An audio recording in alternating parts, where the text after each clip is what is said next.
Lorsque l'on regarde l'Afrique et que l'on considère ses ressources, c'est l'Afrique qui devrait donner de l'argent aux autres pays. Le président du Ghana, Nana Akufo-Addo, a reçu Emmanuel Macron au Ghana.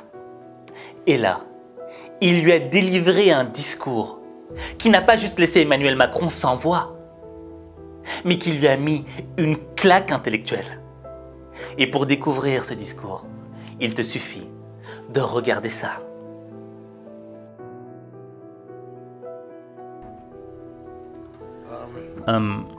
J'espère que le commentaire que je m'apprête à faire au sujet de ce problème ne va offenser personne dans cette salle.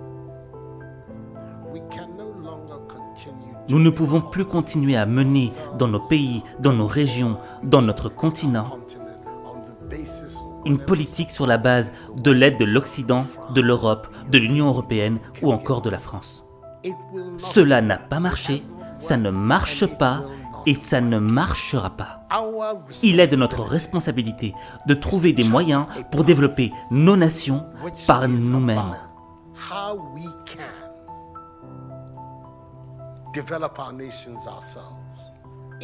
Ce n'est pas juste qu'un pays comme le Ghana, 60 ans après son indépendance, continue à définir son budget de l'éducation et de la santé sur la base des financements provenant du contribuable européen. Au stade où nous sommes, nous devrions être capables de financer nous-mêmes nos besoins de base. Nous allons considérer les 60 années à venir comme une période de transition, à l'issue de laquelle nous pourrons voler de nos propres ailes. Notre objectif n'est plus de compter sur ce que le contribuable français pourra nous donner. Nous accepterons cependant tout apport que le contribuable français pourra nous apporter à travers son gouvernement. Nous n'allons évidemment pas tourner le dos à tout apport de l'autre. Cependant, malgré tout ce que le continent a subi, le continent africain reste celui qui détient plus de 30% de toutes les ressources naturelles les plus importantes du monde. C'est le continent qui a de vastes terres fertiles et la plus grande population jeune.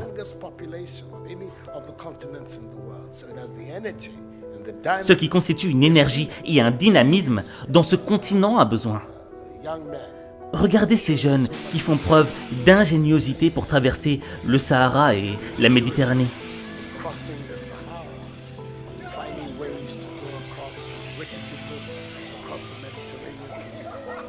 Nous avons besoin de cette énergie et de cette ingéniosité sur notre continent. Et cette énergie-là, nous l'aurons ici, sur notre continent, si nous implémentons des systèmes politiques qui montrent à ces jeunes qu'ils sont l'espoir et qu'il y a des opportunités ici en Afrique. Quand il descend les rues de Bafoussam, au Cameroun, Cédric ne passe jamais inaperçu au volant de son petit pick-up bleu. Les passants sont surpris par la qualité et la finition de la voiture, fabriquée avec des pièces récupérées. Je suis assis confortablement, une voiture de 2 places, et ça, tous les accessoires. Je suis même surpris d'arriver dedans, je constate que le tableau de bord fonctionne, comme toutes les voitures, donc vraiment, c'est un génie. Mais avant d'être un génie, Cédric est surtout très débrouillard. Après avoir quitté l'école en CM2, il apprend la mécanique dans l'atelier de son oncle et s'amuse à fabriquer des modèles de voitures en bambou. Un jeu d'enfance qui va devenir une passion. Cédric a investi 3 800 € dans cette création. Les phénomènes de migration ne sont pas nouveaux. C'est aussi vieux que l'humanité. Et cela s'explique par le fait que les gens quittent leur chez eux parce que leur pays ne leur donne aucun espoir.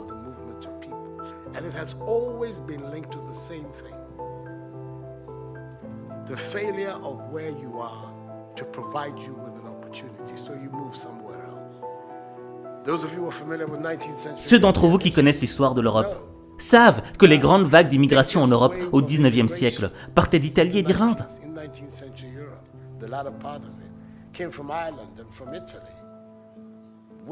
Des vagues et des vagues d'Italiens et d'Irlandais ont migré aux USA à la recherche du rêve américain. Parce qu'il n'y avait pas d'opportunité de travail en Irlande et en Italie. Aujourd'hui, vous n'entendez plus parler de cette immigration-là. Les jeunes Italiens et Irlandais restent chez eux. Nous voulons que les jeunes Africains restent eux aussi en Afrique.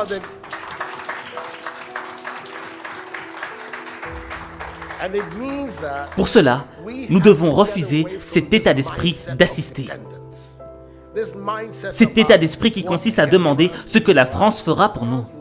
La France peut faire ce qu'elle veut de son propre gré, et si cela coïncide avec nos intérêts, tant mieux, comme on dit en français.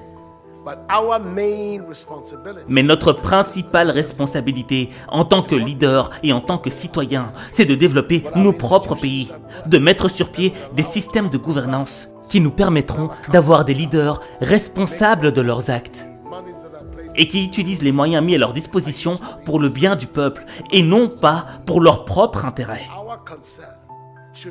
Notre préoccupation devrait consister à nous demander ce que nous devons faire pour éviter que l'Afrique ne continue à mendier de l'aide et à demander de l'aumône dans ce 21e siècle.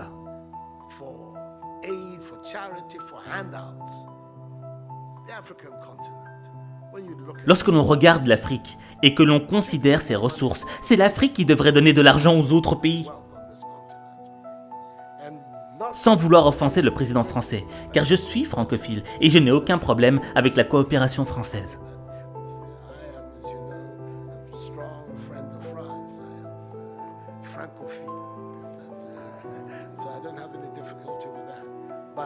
Mais notre défi majeur, notre part de responsabilité, devrait être de créer les conditions nécessaires afin que nos jeunes cessent de braver tous ces dangers pour aller en Europe. Ils n'y vont pas parce qu'ils le veulent, mais parce qu'ils pensent qu'il n'y a pas d'opportunité dans nos propres pays. Ces conditions, nous pouvons les créer si nous changeons cette mentalité de personnes qui dépendent des autres. Et si nous parvenons à nous débarrasser de cela, de cette mentalité d'assister, nous verrons que dans une décennie, l'Afrique émergera et on aura une nouvelle génération d'Africains. Et à ce moment, les indépendances dont on a parlé pendant la période dite de l'indépendance deviendront réelles et effectives. J'espère qu'en disant cela, je n'offense personne dans l'assistance. Ceci est ce à quoi je crois fermement. C'est pourquoi le slogan de mon mandat est « Nous voulons construire le Ghana sans recours aux aides ». Un Ghana qui est indépendant, un Ghana qui se suffit, un Ghana qui vole de ses propres ailes. Nous pouvons le faire si nous avons le bon état d'esprit. Monsieur le Président, voilà la contribution que je veux apporter.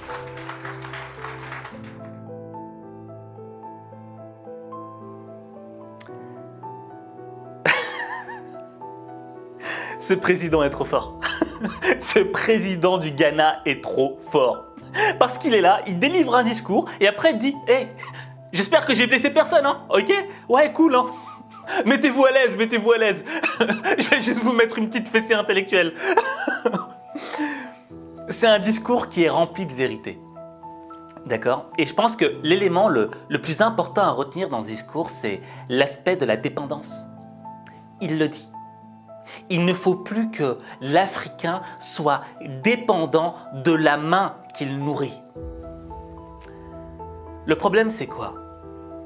C'est que ce soit à l'échelle d'un pays ou que ce soit à notre propre échelle individuelle, souvent, on est très souvent dépendant des autres. Dépendant d'un job, dépendant d'une personne qu'on aime. Au fait, on attend qu'on nous donne les choses. Mais quand on est dans cette position de dépendance, entre guillemets, on est soumis. Et lorsqu'on est soumis, cela signifie que l'on devient un spectateur de sa vie. Parce que le changement ne vient pas de nous.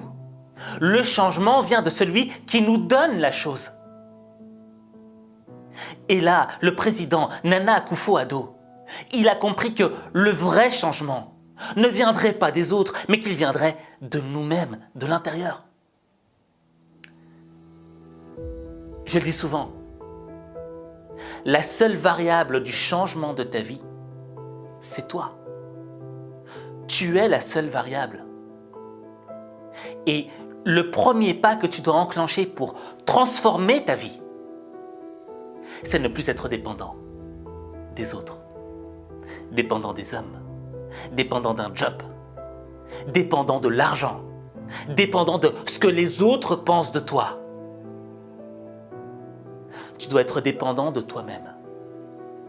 Et tu ne dois attendre d'applaudissements que de toi-même. Et le jour où tu auras compris cela, ta vie changera.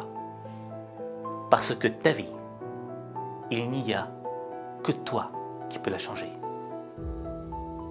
Il n'y a que toi.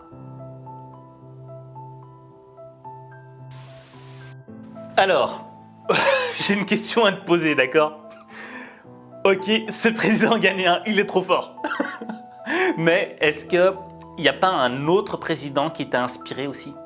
Ou même une personnalité, tu vois?